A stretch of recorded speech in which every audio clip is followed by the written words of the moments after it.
ಸ್ನೇಹಿತರೆ ನಮಸ್ಕಾರ, ನಾನು ರವೀಂದ್ರ ಜೋಶಿ. ತಮಿಳುನಾಡು ಸರ್ಕಾರದ ಅತಿರೇಕಗಳು, ಹುಚ್ಚಾಟಗಳು ಮತ್ತೆ ಶುರುವಾಗಿದ್ದಾವೆ. ಮತ್ತೆ ಅಲ್ಲಿಯ ನೀಚರು, ಕ್ಷುದ್ರರು ಚೀರಾಡಲಿಕ್ಕೆ, ಕಿರ್ಚಾಡಲಿಕ್ಕೆ ಶುರು ಮಾಡಿದ್ದಾರೆ. ಸರ್ಕಾರ ಏನೋ ರಚನೆಯಾಯಿತು, ರಚನೆಯಾದ ನಂತರದ ನಡೆದಂಥ ಅಪಸವ್ಯಗಳನ್ನು ಇವತ್ತು ತಮ್ಮೆದುರಿಗೆ ಪ್ರಸ್ತುತಪಡಿಸ್ತಾ ಇದ್ದೀನಿ. ಸ್ನೇಹಿತರೆ, ಒಬ್ಬ ವ್ಯಕ್ತಿ ಈತನಿಗೆ ಭವಿಷ್ಯವನ್ನು ಹೇಳಿದ್ದ. ಯಾರಿಗೆ? ಜೋಸೆಫ್ ವಿಜಯ್ಗೆ. ಯಾವ ಜೋಸೆಫ್ ವಿಜಯ್? ಈಗ ತಮಿಳುನಾಡಿನ ಮುಖ್ಯಮಂತ್ರಿಯಾಗಿ ಅಧಿಕಾರ ವಹಿಸಿಕೊಂಡಿರುವಂಥ ಜೋಸೆಫ್ ವಿಜಯ್. ಈತನಿಗೆ ತಿರುರಿಕಿ ರಾಧನ್ ಪಂಡಿತ್ ವೆಟ್ರಿವೇಲ್ ಅಂತ ಆತನ ಹೆಸರು. ರಾಧನ್ ಪಂಡಿತ್ ವೆಟ್ರಿವೇಲ್. ಈತ ನೀನು ಒಂದಿಲ್ಲ ಒಂದು ದಿವಸ ಮುಖ್ಯಮಂತ್ರಿ ಆಗೇ ಆಗ್ತೀಯಾ, ತಮಿಳುನಾಡಿನಲ್ಲಿ ನಿನಗೆ ಉಜ್ವಲವಾದ ಭವಿಷ್ಯವಿದೆ ಅಂತ ಕಳೆದ ಹಲವು ವರ್ಷಗಳಿಂದ ಹೇಳ್ತಾ ಇದ್ದಂತೆ. ಆತನ ಭವಿಷ್ಯ ನಿಜ ಆಯ್ತಂತೆ. ಅದಕ್ಕೆ ವಿಜಯ್ ಜೋಸೆಫ್ ಕೊಟ್ಟಂಥ ಬಕ್ಷೀಸು ಏನು ಅಂತ ಕೇಳಬೇಕು ನೀವು. ವಿಜಯ್ ಜೋಸೆಫ್ ಆತನನ್ನು OSD ಮಾಡಿದ್ದಾರೆ, ಆಫೀಸರ್ ಆನ್ ಸ್ಪೆಷಲ್ ಡ್ಯೂಟಿ. ಅಲ್ಲಿಗೆ ವಿಜಯ್ ಜೋಸೆಫ್ ಅವರ ಆಡಳಿತ ಹೇಗಿದೆ ಅನ್ನುವುದನ್ನು ನೀವು ಅರ್ಥ ಮಾಡ್ಕೊಂಡು ಬಿಡಬೇಕು. ಇವತ್ತು ಅವರ ವಿಧಾನಮಂಡಲದ ಅಧಿವೇಶನ ಶುರುವಾಯಿತು.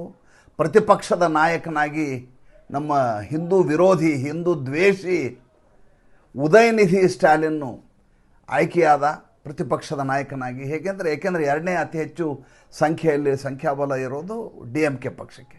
ಅವರ ತಂದೆ ಸೋತಿದ್ದಾರೆ, MK ಸ್ಟಾಲಿನ್ನು. ಉದಯನಿಧಿ ಸ್ಟಾಲಿನ್ ದುರ್ದೈವವಶಾತ್ ಗೆದ್ದು ಬಿಟ್ಟಿದ್ದಾರೆ. ಆತ ದುರ್ದೈವವಶಾತ್ ಅಂತ ಯಾಕೆ ಹೇಳಿದೆ ಅಂದರೆ, ಮತ್ತೆ ಹಿಂದೂಗಳ ಮೇಲೆ ಈತ ದ್ವೇಷವನ್ನು ಕಾರಲಿಕ್ಕೆ ಶುರು ಮಾಡಿದ್ದಾರೆ. ಯಾವ ಈತ ಎಲೆಕ್ಟ್ ಆಗಿ 2022ರಲ್ಲಿ 2021ರಲ್ಲಿ ಮಾತಾಡಿದ ಅದೇ ಮಾತುಗಳನ್ನು ಮತ್ತೆ ಈಗ ಮಾರ್ದನಿಸ್ತಾ ಇದ್ದಾನೆ.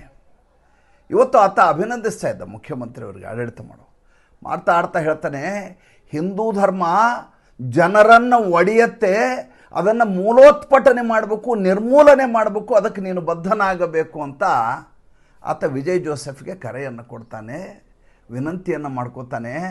ಇದಕ್ಕೆ ವಿಜಯ್ ಜೋಸೆಫ್ ಅವರ ಪ್ರತಿಕ್ರಿಯೆ ಹೇಗಿತ್ತು? ಈತ ಮೊದಲೇದಾಗಿ ಉದಯನಿಧಿ ಸ್ಟಾಲಿನ್ 2 ಶಬ್ದ ಮಾತಾಡಲಿಕ್ಕೆ ಬರೋದಿಲ್ಲ. ಆತನಿಗೆ ಎಲ್ಲವನ್ನೂ ಬರೆದು ಕೊಡಬೇಕು. ತಮಿಳುನಾಡಿನ ರಾಹುಲ್ ಗಾಂಧಿ ಈತ, ತಮಿಳುನಾಡಿನ ಪಪ್ಪು. ಬರ್ಕೊಂಡದ್ದನ್ನು ಓದ್ತಾ ಇದ್ದಾನೆ, ಅಕ್ಷರಶಃ ಶಬ್ದಶಃ ಓದ್ತಾ ಇದ್ದಾನೆ. ಹಾಗೆ ಓದಿದ್ದನ್ನು ಕೇಳಿಸಿಕೊಂಡು ವಿಜಯ್ ಜೋಸೆಫ್ ಎನ್ನುವಂಥ ಮುಖ್ಯಮಂತ್ರಿ ಕೈ ಜೋಡಿಸ್ತಾನೆ. ಆಯಿತು, ಹಾಗೆ ಮಾಡ್ತೀನಿ, ತಥಾಸ್ತು ಅನ್ನುವ ರೀತಿಯಲ್ಲಿ ಕೈ ಜೋಡಿಸ್ತಾನೆ. ಅಲ್ಲಿಗೆ ತಮಿಳುನಾಡಿನ ಅಧಿಕಾರದ ದಿನಗಳು ಹೇಗಿರ್ತವೆ ಅನ್ನುವುದನ್ನು ಸ್ಪಷ್ಟವಾಗಿ ನೀವು ಅರ್ಥ ಮಾಡ್ಕೋಬೇಕು. ಆತ ಸಾರ್ವಜನಿಕ ಭಾಷಣ ಮಾಡಿ ಹಿಂದೂ ಧರ್ಮ ಡೆಂಗ್ಯೂ, ಹಿಂದೂ ಧರ್ಮ ಮಲೇರಿಯಾ, ಹಿಂದೂ ಧರ್ಮ ಕೋವಿಡ್ ಅಂತ ಹೇಳಿದಾಗಲೇ ಆತನ ಮೇಲೆ ಯಾವುದೇ ಕ್ರಮವನ್ನು ಕೈಗೊಳ್ಳಲಿಲ್ಲ. ಒಂದೇ ಒಂದು ಬಾರಿ ಸುಪ್ರೀಂ ಕೋರ್ಟು ತರಾಟೆಗೆ ತೆಗೆದುಕೊಂಡು ಸಾಂವಿಧಾನಿಕ ಹುದ್ದೆಯಲ್ಲಿರುವವರು ನಾಲಿಗೆಯನ್ನು ಬಿಗಿ ಹಿಡ್ಕೋಬೇಕು ಅಂತ ಒಂದು ಆತನಿಗೆ ಚಾಟಿ ಬೀಸಿದ್ದನ್ನು ಬಿಟ್ಟರೆ ಇಲ್ಲಿವರೆಗೂ ಆತನ ಮೇಲೆ ಯಾವ ಕ್ರಮ ಕೈಗೊಳ್ಳಲಿಕ್ಕಾಗಿಲ್ಲ. ಅದರ ಲಾಭವನ್ನು, ಆ ಸಸಾರವನ್ನು ಈಗ ಆತ ಮತ್ತೆ ಬಳಸಿಕೊಂಡು ವಿಧಾನಮಂಡಲದಲ್ಲಿ ಅದೇ ಮಾತನ್ನು ಹೇಳಿದ್ದಾನೆ. ಲಾಭ ಏನು ಅವನಿಗೆ? ಅನುಕೂಲ ಏನು? ವಿಧಾನಮಂಡಲದಲ್ಲಿ ಆದಂಥ ಮಾತುಗಳಿದಾವಲ್ಲ, ಆಡಿದಂಥ ಮಾತುಗಳಿದಾವಲ್ಲ, ಅದನ್ನು ನೀವು ಡಿಫೇಮೇಟ್ರಿ ಅಂತ ತೆಗೆದುಕೊಂಡು ಹೋಗಿ ಕೋರ್ಟ್ ಆಫ್ ಲಾನಲ್ಲಿ ಅದನ್ನು ನೀವು ಪ್ರಶ್ನೆ ಮಾಡುವ ಹಾಗಿಲ್ಲ. ಆತನ ಮೇಲೆ ಡಿಫೇಮೇಷನ್ ಕೇಸ್ ಹಾಕುವ ಹಾಗಿಲ್ಲ. ಆತನ ಮೇಲೆ ಯಾವುದೇ ಕ್ರಮ ಕೈಗೊಳ್ಳುವ ಹಾಗಿಲ್ಲ. ಪೊಲೀಸ್ ಸ್ಟೇಷನ್ನಲ್ಲಿ ಆತನ ಮೇಲೆ ಕೇಸನ್ನು ದಾಖಲು ಮಾಡುವ ಹಾಗಿಲ್ಲ. ಆತನ ಮೇಲೆ ನೀವು ಹಕ್ಕುಚ್ಯುತಿ ನಿರ್ಣಯವನ್ನು ತರಬೇಕು. ನಿಮ್ಮ ಹತ್ರ ಸಂಖ್ಯಾಬಲ ಇರಬೇಕು. ದುರ್ದೈವವಶಾತ್ ತಮಿಳುನಾಡಿನ ವಿಧಾನಮಂಡಲದಲ್ಲಿ ಭಾರತೀಯ ಜನತಾ ಪಾರ್ಟಿಯ ಸದಸ್ಯರ ಸಂಖ್ಯೆ ಕೇವಲ ಒಂದೇ ಒಂದು. ಯಾವ 11.5% ಓಟಿಗೆ ಅಣ್ಣಾಮಲೈ ತೆಗೆದುಕೊಂಡು ಹೋಗಿದ್ರು, ಅದು ಈ ಬಾರಿಯ ಚುನಾವಣೆಯಲ್ಲಿ 3%ಗೆ ಇಳಿದು ಹೋಗಿದೆ. ಎಲ್ಲಿಯೂ ಕೂಡ ಗೆಲುವು ಸಿಕ್ಕಿಲ್ಲ, ಎಲ್ಲಿಯೂ ಕೂಡ ಮೈತ್ರಿ ಲಾಭ ಆಗಲಿಲ್ಲ. ಅದಕ್ಕಿಂತ ಅಸಹ್ಯ ಏನು ಅಂತ ಹೇಳ್ತೀನಿ ನೋಡಿ. ನಾನು ನಿಮ್ಗೆ ಹೇಳಿದ್ದೆ 6 ತಿಂಗಳಲ್ಲಿ ಈ ಸರ್ಕಾರ ಉಳಿಯೋದಿಲ್ಲ ಅಂತ. ಬಹುಮತದ ಸರ್ಕಾರ ಅಲ್ಲ ಇದು, ಅಲ್ಪಮತದ ಸರ್ಕಾರ. ಯಾರಾದರೂ ಇಬ್ಬರು ಎದ್ದು ಹೋಗ್ಬಿಟ್ರೆ ಸರ್ಕಾರ ಬಿದ್ದು ಹೋಗುತ್ತೆ, ಎದ್ದು ಹೋಗುವಂಥ ವ್ಯವಸ್ಥೆಯನ್ನು ಮಾಡಲಾಗ್ತದೆ ಅಂತ. ಆದರೆ ಅದಕ್ಕೆ ತದ್ವಿರುದ್ಧವಾಗಿ ಯಾವ AIADMK DMK ಪಕ್ಷದ ವಿರುದ್ಧವಾಗಿ, ವಿಜಯನ ವಿರುದ್ಧವಾಗಿ ಸೆಣಸಿತ್ತೋ ಅಂಥ ಪಕ್ಷ 30 ಜನರ ಒಂದು ಫ್ಯಾಕ್ಷನ್, ಒಂದು ಗುಂಪು ಈತನ ಜೊತೆ ಸರ್ಕಾರದಲ್ಲಿ ವಿಲೀನ ಆಗಲಿಕ್ಕೆ ಸಿದ್ಧ ಆಗಿಬಿಟ್ಟಿದೆ. ಷಣ್ಮುಗಂ ಎನ್ನುವಂಥ ಇವರ ನಾಯಕ ಎಡಪ್ಪಾಡಿ ಪಳನಿಸ್ವಾಮಿಯನ್ನು ಬದಿಗೆ ಸರಿಸಿ ಅವರ 17 ಸೀಟುಗಳನ್ನು ಆ ಕಡೆ ತಳ್ಳಿ ಅವ್ರನ್ನ ಅಲ್ಪಮತಕ್ಕೆ ತಳ್ಳಿ 2/3 ಸಂಖ್ಯೆಯಲ್ಲಿ ಈ ಕಡೆ TVK ಪಕ್ಷದಲ್ಲಿ ಸೇರ್ಕೋತಾ ಇದ್ದಾರೆ. ಏನು ದುರಂತ ರೀ ಇದು. ನಮ್ಮ ರಾಜಕಾರಣ ಎಲ್ಲಿಗೆ ಬಂತು? ತಮಿಳುನಾಡು ಜನ ಎಂಥವರನ್ನು ಆಯ್ಕೆ ಮಾಡ್ತಾ ಇದ್ದಾರೆ. ಮುಂದಿನ ದಿನಗಳಲ್ಲಿ ತಮಿಳುನಾಡಿನ ಸ್ಥಿತಿ ಹೇಗಿರುತ್ತೆ ಆಲೋಚನೆ ಮಾಡಿದರೆ ಭಯ ಆಗತ್ತೆ. ಯಾಕೆ ಭಯ ಆಗತ್ತೆ ಅಂದರೆ ಭಾರತ ದೇಶದ ಒಂದು ರಾಜ್ಯ ಅದು. ಅಲ್ಲಿ ಆಗುವಂಥ ಅಪಸವ್ಯಗಳು ನಮ್ಮ ಮೇಲೆ ಇನ್ನಿಲ್ಲದ ಹಾಗೆ ಪರಿಣಾಮವನ್ನು ನಮಗೆ ಗೊತ್ತಿಲ್ಲದ ಹಾಗೆಯೇ ನಮ್ಮ ಮೇಲೆ ಪರೋಕ್ಷವಾಗಿ ಪರಿಣಾಮ ಬೀರ್ತಾ ಇರ್ತವೆ. ಆದ್ದರಿಂದ ಆ ರಾಜ್ಯ ಸುಭಿಕ್ಷವಾಗಿರಬೇಕು ಅಂತ ಬಯಸಬೇಕು ನಾವು. ಮತ್ತು ನಮ್ಮ ದೇಶದ ಎಲ್ಲ ರಾಜ್ಯಗಳು ಕೂಡ ಜನಪರವಾಗಿರಬೇಕು ಅನ್ನುವಂಥ ಸಮಷ್ಟಿ ಪ್ರಜ್ಞೆ ವಸುದೈವ ಕುಟುಂಬಕ್ಕೆ ಅನ್ನುವುದು ನಮ್ಮಲ್ಲಿರಬೇಕು. ಉದಯನಿಧಿ ಸ್ಟಾಲಿನ್ನು ಹಿಂದೂ ಧರ್ಮ ಜನರನ್ನು ಬೇರ್ಪಡಿಸತ್ತೆ ಅಂತೆ, ವಿಭಜಿಸತ್ತೆ ಅಂತೆ, ಮೇಲು ಕೀಳು ಅಂತ ಮಾಡ್ತದಂತೆ.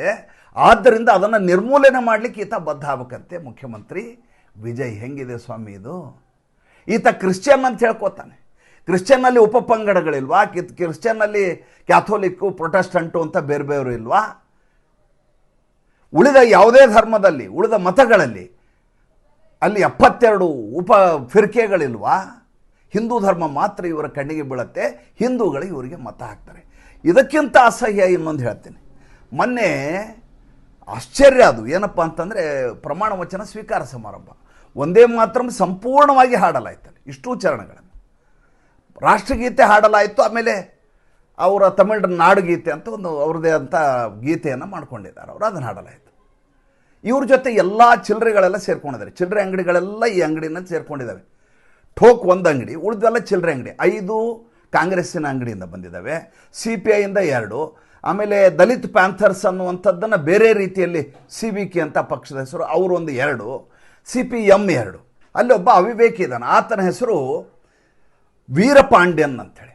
ವೀರಪಾಂಡ್ಯನ್ ಇದ್ದಕ್ಕಿದ್ದ ಹಾಗೆ ವಿಜಯ್ ವಿರುದ್ಧ ಹೇಳಿಕೆಗಳನ್ನು ಕೊಡಲಿಕ್ಕೆ ಶುರು ಮಾಡಿಬಿಡ್ತಾನೆ. ಏನಿದು, ನಮ್ಮ ತಮಿಳುನಾಡಿನಲ್ಲಿ ಮೊದಲು ರಾಷ್ಟ್ರಗೀತೆ, ಅದಾದಮೇಲೆ ರಾಷ್ಟ್ರಗಾನ, ಅದಾದಮೇಲೆ ತಮಿಳು ಗೀತೆಯನ್ನು ಹಾಡಲಾಗಿದೆ. ಇದು ನೀವು ತಮಿಳುನಾಡಿಗೆ ಮಾಡಿದಂಥ ದೊಡ್ಡದಾದಂಥ ಅಪಕೀರ್ತಿ, ಇದು ಅದಕ್ಕೆ ಮಾಡಿದಂಥ ದೊಡ್ಡದಾದಂಥ ಮೋಸ ಇದು ಅಂತ ಈತ ಹೇಳ್ತಾರೆ. ಈತ ಹೇಳಿದ ತಕ್ಷಣ ಆ ಕಡೆಯಿಂದ ಉಳಿದವ್ರು ಹೇಳಲಿಕ್ಕೆ ಶುರು ಮಾಡ್ತಾರೆ. CVK ಅವ್ರು ಹೇಳ್ತಾರೆ, ಬೇರೆ ಬೇರೆಯವ್ರು ಶುರು ಮಾಡ್ತಾರೆ, ತಮಿಳಿಗಾದ ಅನ್ಯಾಯ ಇದು, ಈ ರೀತಿ ಮಾಡಬಾರ್ದಾಯಿತು. ಒಂದೇ ಮಾತ್ರ ರಾಷ್ಟ್ರಗೀತೆ ಹೇಳಿದ ಮೇಲೆ, ಅಲ್ಲ ಸ್ವಾಮಿ, ದೇಶ ಇದ್ದರೆ ತಾನೇ ರಾಜ್ಯಗಳು ಉಳಿಯೋದು. ದೇಶವೇ ಗಂಡಾಂತರದಲ್ಲಿದ್ದಾಗ ರಾಜ್ಯ ಏನು ಮಾಡಲಿಕ್ಕೆ ಸಾಧ್ಯ ಇರುತ್ತೆ? ಅಷ್ಟು ಕನಿಷ್ಠ ಕಲ್ಪನೆ ಇರಲಾರ್ದಂಥ CPI CPMಗಳು ಈ ರೀತಿಯ ಧ್ವನಿಯನ್ನೆತ್ತವೆ. ನೋಡಿ, ನೀವು CPI CPM ಕಚೇರಿಗೆ ಹೋಗಿ, ಅಲ್ಲಿ ಒಂದೇ ಒಂದು ನಮ್ಮ ದೇಶದ ನಾಯಕರ ಚಿತ್ರಗಳಿರೋದಿಲ್ಲ. ಅಲ್ಲಿರೋದು ಸ್ಟಾಲಿನ್ನು, ಅಲ್ಲಿರೋದು ಮಾರ್ಕ್ಸು, ಅಲ್ಲಿರೋದು ತಮ್ಮ ಯಾವ ನಾಯಕರಿದ್ದಾರೋ ಅವರ ಫೋಟೋಗಳನ್ನು ಹಾಕ್ಕೊಂಡು ಇವರು ಮೆರಿತಾ ಇರ್ತಾರೆ. ಲೆನಿನ್ನ ಫೋಟೋ ಹಾಕ್ಕೊಂಡು ಮೆರಿತಾ ಇರ್ತಾರೆ. ಮಾತಾಡೋದು ಕೇಳಿದರೆ ನಾವು ತಮಿಳು ಅಸ್ಮಿತೆ ಅಂತ ಹೇಳ್ತಾರೆ. ತಮಿಳು ಅಸ್ಮಿತೆ ಅವರು ಲೆನಿನ್ನ ಫೋಟೋ ಯಾಕೆ ಹಾಕ್ಕೊಂಡ್ರಿ, ಸ್ಟಾಲಿನ್ನ ಫೋಟೋ ಯಾಕೆ ಹಾಕ್ಕೊಂಡ್ರಿ, ಮಾರ್ಕ್ಸ್ನ ಫೋಟೋ ಯಾಕೆ ಹಾಕ್ಕೊಂಡ್ರಿ? ನೀವು ಪರದೇಶಿಗಳು, ಅಲ್ಲಿಯ ಸಿದ್ಧಾಂತ ಮುಳುಗಿ ಹೋಗಿದೆ, ಅಲ್ಲಿ ದೇಶಗಳೇ ಉಳಿದಿಲ್ಲ. ನಮ್ಮಲ್ಲಿ ಬಂದು ಆ ಸಿದ್ಧಾಂತವನ್ನು ಬೋಧಿಸ್ಲಿಕ್ಕೆ ಹೋಗ್ತೀರಿ. ಕೈ ಜೋಡಿಸೋದು ಪ್ರಜಾಪ್ರಭುತ್ವ ರೀತಿಯಲ್ಲಿ, ಪ್ರಜಾಪ್ರಭುತ್ವ ಚುನಾವಣೆಯಲ್ಲಿ ಇಲ್ಲಿರುವಂಥ ಪಕ್ಷಗಳ ಜೊತೆ. ಆದರೆ ನಿಮಗೆ ರಾಷ್ಟ್ರಗೀತೆ ಹಾಡಿದಾಗ ಉರಿ ಶುರುವಾಗತ್ತೆ, ಒಂದೇ ಮಾತ್ರ ಹಾಡಿದರೆ ಉರಿ ಶುರುವಾಗತ್ತೆ. ನಾನು ಯಾರಿಗೂ ಹೆದರಲ್ಲ ಅಂತ ಪ್ರಮಾಣ ವಚನ ಸ್ವೀಕಾರ ಆದಮೇಲೆ ಭಾಷಣದಲ್ಲಿ ಹೇಳಿದ್ದ ಜೋಸೆಫ್ ವಿಜಯ್. ಅಂಥವನು ಯಾವಾಗ ಇವರು ಗಲಾಟೆ ಶುರು ಮಾಡಿದರು, ದಲಿತ್ ಪ್ಯಾಂಥರ್ಸರದ ಪಕ್ಷ, VCK ಪಕ್ಷ, ಆಮೇಲೆ ಈ CPI CPMಗಳು ಗಲಾಟೆ ಮಾಡಲಿಕ್ಕೆ ಶುರು ಮಾಡಿದ್ವೋ, ಆವಾಗ ಆತ ಅದಕ್ಕೆ ಸ್ಪಷ್ಟೀಕರಣವನ್ನು ಕೊಡ್ತಾನೆ. ಏನಂತ ಸ್ಪಷ್ಟೀಕರಣ?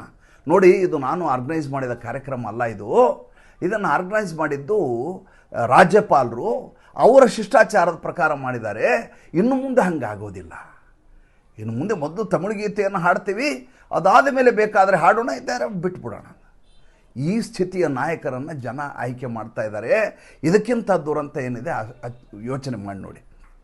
ಇನ್ನು ಅಲ್ಲಿ ರಾಹುಲ್ ಗಾಂಧಿ ಬಂದಿದ್ದ, ನಿಮಗೆ ಗೊತ್ತಿದೆ ಅದು. ಈ ರಾಹುಲ್ ಗಾಂಧಿಗೆ ಎಲ್ಲಿಯೂ ಬೆಲೆ ಇಲ್ಲ. ಕಾಂಗ್ರೆಸ್ನವರು ಒಂದು ವಿಡಿಯೋ ಬಿಡುಗಡೆ ಮಾಡಿದ್ದಾರೆ. ಈ ಕಡೆಯಿಂದ ರಜನಿಕಾಂತ್ ಶೈಲಿಯಲ್ಲಿ ರಾಹುಲ್ ಗಾಂಧಿ ಬರ್ತಾರೆ, ಈ ಕಡೆ ವಿಜಯ್ ಜೋಸೆಫ್ ಸೂಪರ್ ಸ್ಟಾರ್ ಆಗಿ ಬರ್ತಾರೆ. ಇವರಿಬ್ಬರೂ ಸೇರಿ ದೊಡ್ಡದಾದಂಥ ಕ್ರಾಂತಿಯನ್ನು ಮಾಡ್ತಾರೆ ಅಂತ ಒಂದು AI ವಿಡಿಯೋ.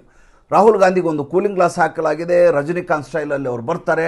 ಏನು ಅವ್ರ ವಾಕಿಂಗ್ ಸ್ಟೈಲ್ ಏನು, ಈ ಕಡೆ ವಿಜಯ್ ಬರೋದೇನು, ಅವರಿಬ್ಬರು ಸೇರ್ಕೊಂಡು ಕೈ ಎತ್ತೋದೇನು, ಅಲ್ಲ ರೀ, ಇರೋದು 5 ಸೀಟು. ಕಳೆದ ದಶಕದಿಂದ ಡಿ ಎಮ್ ಕೆ ಜೊತೆ ಇದ್ದವರು. ಡಿ ಎಮ್ ಕೆ ಅವ್ರಿಗೆ ನೀವು ಪ್ರತಿ ಸಲ 1-2 ಸ್ಥಾನ ಕೊಡಿ ನಮ್ಗೆ, ದಯವಿಟ್ಟು ನಿಮ್ಮ ಸಂಪುಟದಲ್ಲಿ ನಮ್ಮನ್ನು ತೊಗೊಳ್ಳಿ, ನಮಗೆ ಸಚಿವ ಸ್ಥಾನ ತೊಗೊಳ್ಳಿ ಅಂತ ಹೇಳಿದಾಗೆಲ್ಲ ಕ್ಯಾಕರಿಸುವುದು ಆಚೆ ಇಟ್ಟರು, ಹೊರಗಡೆನೇ ಇರಬೇಕು ನೀವು, ನಿಮ್ಗೆ 4-5 ಸೀಟ್ ಕೊಟ್ಟದ್ದೇ ಹೆಚ್ಚು, ಅದನ್ನು ಇಟ್ಕೊಂಡು ಸುಮ್ಮನೆ ಇರಬೇಕು, ಇವನ್ನ ನೀವು ಸಚಿವ ಸಂಪುಟದಲ್ಲಿ ಇರಬಾರ್ದು ಅಂತ ಸ್ಟ್ಯಾಲಿನ್ ಇವ್ರನ್ನ ಹೊರಗಡೆ ಇಟ್ಟಿದ್ದ. ಇಲ್ಲಿ ಬಂದು ಬೇಳೆ ಬೇಯಿಸ್ಕೋಬೇಕು ಅಂತ ಪ್ರಯತ್ನ ಮಾಡಿದ್ರು, ಇಲ್ಲಿಯೂ ಕೂಡ ವಿಜಯ್ ಅಂತ ಯಾವುದೇ ರೀತಿಯದಾದಂಥ ಇವರಿಗೆ ಸೊಪ್ಪನ್ನು ಹಾಕಲಿಲ್ಲ. ವೇದಿಕೆಯನ್ನು ಬಿಟ್ಟು ಕೊಟ್ಟದ್ದಕ್ಕೆ ನಮ್ಮದೇ ಸರ್ಕಾರ ಅಂತ ಈತನ ನಡೆ ಅವತ್ತಿನ ದಿವಸ ಇತ್ತು. ದುರಂತ ನೋಡಿ, ಎಲ್ಲ ಕಡೆ ಸೋತಿದ್ದಾರೆ ಇವರು.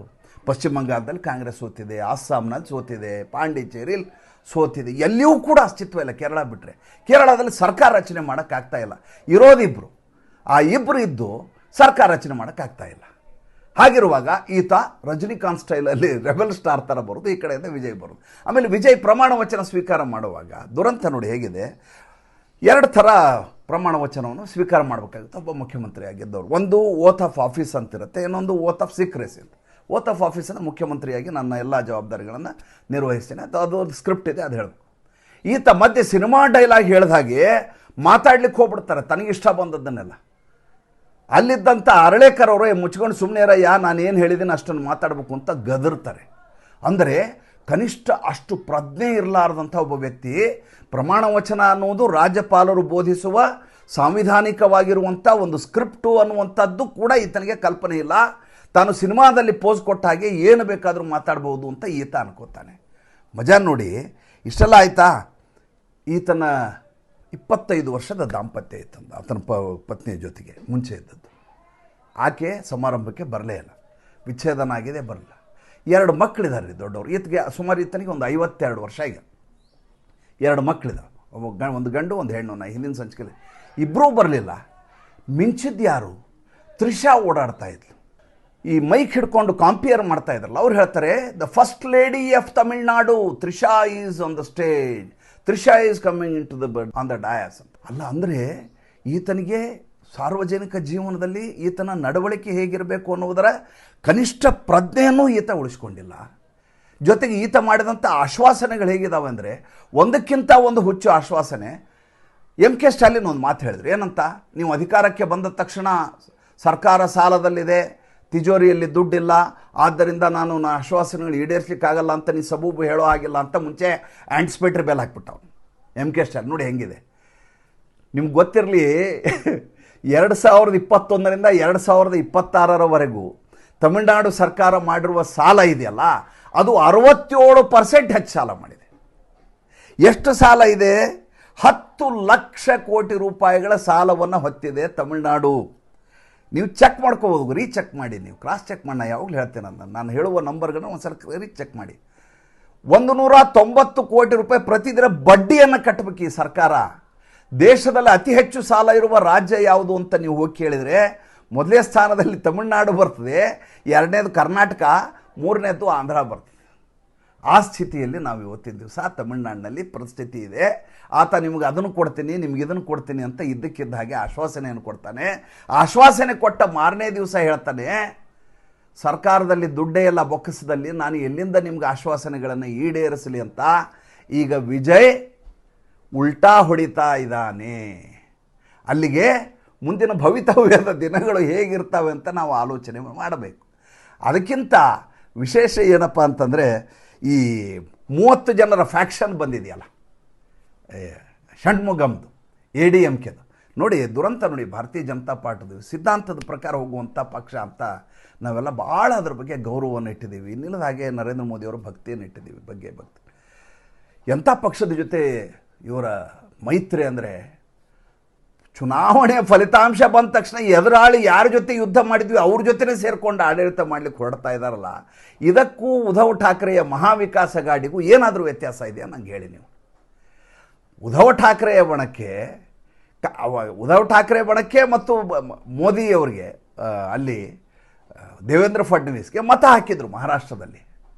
ಸೋಲಿಸಿದ್ದು ಕಾಂಗ್ರೆಸ್ಸನ್ನು, ಸೋಲಿಸಿದ್ದು NCPನ, ಸೋಲಿಸಿದ್ದು ಉಳಿದ ಪಕ್ಷಗಳನ್ನು ಮಹಾರಾಷ್ಟ್ರದ ಜನ.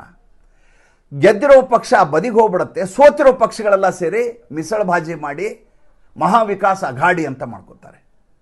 ಇಲ್ಲಿ CPIಗೆ 2 ಸ್ಥಾನ ಕೊಟ್ಟಿದ್ದಾರೆ, CPMಗೆ 2 ಸ್ಥಾನ ಕೊಟ್ಟಿದ್ದಾರೆ, ಈ VCK ಅನ್ನುವಂಥ ದಲಿತ ಪ್ಯಾಂಥರ್ಸ್ಗೆ 2 ಸ್ಥಾನ ಕೊಟ್ಟಿದ್ದಾರೆ, ಕಾಂಗ್ರೆಸ್ಗೆ 5 ಸ್ಥಾನ ಕೊಟ್ಟಿದ್ದಾರೆ.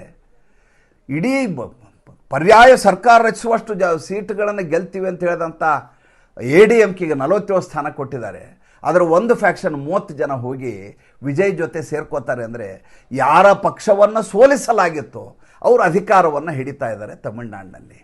ಎಂಥ ದುರಂತ ನೋಡಿ. ಒಂದು ಕಡೆ ಮೆಕ್ಯಾನಿಕಲ್ ಎಂಜಿನಿಯರಿಂಗ್ ಓದಿ IPS ಮಾಡಿ ಆಡಳಿತಾತ್ಮಕ ಅನುಭವಗಳನ್ನ ಇಟ್ಕೊಂಡು 2 ರಿಂದ 3 ವರ್ಷ ಬರಿಗಾಲಲ್ಲಿ ತಮಿಳುನಾಡಿನಲ್ಲಿ ಸಂಚಾರ ಮಾಡಿ ಹಗಲು ರಾತ್ರಿ ಅನ್ನದೇ ಹೆಣ್ಣು ಮಕ್ಕಳಂತ ಓಡಾಡಿದಂಥ ಅಣ್ಣಾಮಲೈ ಎನ್ನುವಂಥ ವ್ಯಕ್ತಿಯಲ್ಲಿ PUC ಫೇಲ್ ಆಗಿರುವಂಥ ವಿಜಯ್ ಜೋಸೆಫಲ್ಲಿ ಸಿನಿಮಾದಲ್ಲಿ ಚೆನ್ನಾಗಿ 100 ಜನರಿಗೆ ಚಚ್ತಾನೆ, ಅಂತ ಅಮ್ಮನ್ನ ತಬ್ಕೋತಾನೆ, ಬಡವರಿಗೆ ಧ್ವನಿ ಆಗ್ತಾನೆ, ಸಿನಿಮಾದಲ್ಲಿ ತುಂಬ ಚೆನ್ನಾಗಿ ನಟಿಸ್ತಾನೆ, ನಮ್ಮನ್ನು ಚೆನ್ನಾಗಿ ಈತ ನೋಡ್ಕೋತಾನೆ ಅಂಥೇಳಿ ಮತ ಹಾಕಿರುವಂಥ ವಿಜಯ್ ಜೋಸೆಫಲ್ಲಿ ಎಲ್ಲಿ ಹೋಲಿಕೆ ಮಾಡೋಕ್ಕಾಗತ್ತಾ?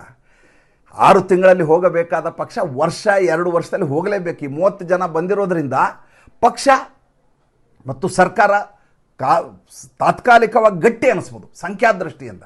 ಆದರೆ ನೈತಿಕವಾಗಿ ಮತ್ತು ಆಡಳಿತಾತ್ಮಕ ವಿಚಾರದಲ್ಲಿ ಅದು ಸಸ್ಟೇನ್ ಆಗಲಿಕ್ಕೆ ಸಾಧ್ಯವೇ ಇಲ್ಲ. ಹೊಣೆಗೇಡಿತನವನ್ನು ಪ್ರತಿ ದಿವಸ ನೋಡ್ಬೋದು.